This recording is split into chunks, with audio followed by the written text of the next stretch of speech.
जी नाजरीन, बात करेंगे हम महकमा तालीम को लेकर। पिछले कुछ रोज से है जो ये चर्चा का विषय बना हुआ है।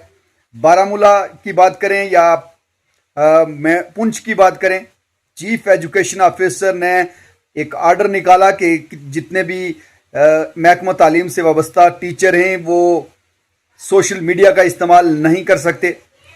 ऐसे में जब ये इत्तला महकमा एजुकेशन की मंत्री सकीना इत्तू तक पहुंचती है, वो आर्डर निकालती है और अटैच कर देती है चीफ एजुकेशन ऑफिसर बारामूला को, और नोटिस वजह बताओ नोटिस भी जाता है, उनके खिलाफ कमेटी बिठाई जाती है इंक्वायरी के लिए कि आखिर ये आर्डर निकालने की क्यों जरूरत पड़ी।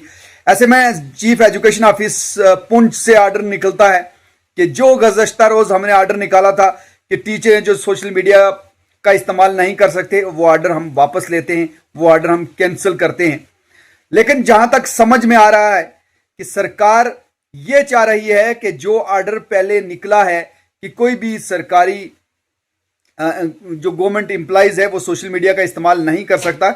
ऐसे में चीफ एजुकेशन ऑफिसर अपने बलबूते पे ये आर्डर क्यों निकाल रहे हैं, क्यों उसी आर्डर के तहत कार्रवाई नहीं कर रहे हैं। एक बड़ा सवाल, जब गवर्नमेंट ने एक आर्डर निकाल दिया है कि कोई भी एम्प्लॉइज है जो वो सोशल मीडिया का इस्तेमाल नहीं कर सकते, ऐसे में चीफ एजुकेशन ऑफिसर उस आर्डर पे आर्डर क्यों निकाल रहे हैं। उसके खिलाफ अगर लगता है कि कोई एम्प्लॉइज उस हुक्मनामे की है जो वो उल्लंघन कर रहा है, वो उस हुक्म को नहीं मान रहा है, तो उसके खिलाफ कार्रवाई करनी चाहिए, ना कि दोबारा से आर्डर निकालना चाहिए कि सोशल मीडिया का इस्तेमाल नहीं कर सकते।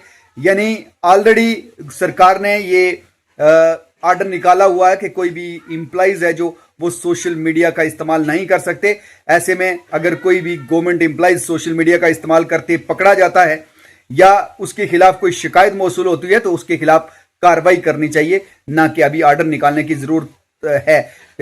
जहां तक सरकार का मानना है कि ऑलरेडी सरकार ने आर्डर निकाला हुआ है, उसके तहत कार्रवाई होनी चाहिए, ना कि फिर से आर्डर निकलना चाहिए। यानी हुक्मनामे के ऊपर हुक्मनामा नहीं होना चाहिए।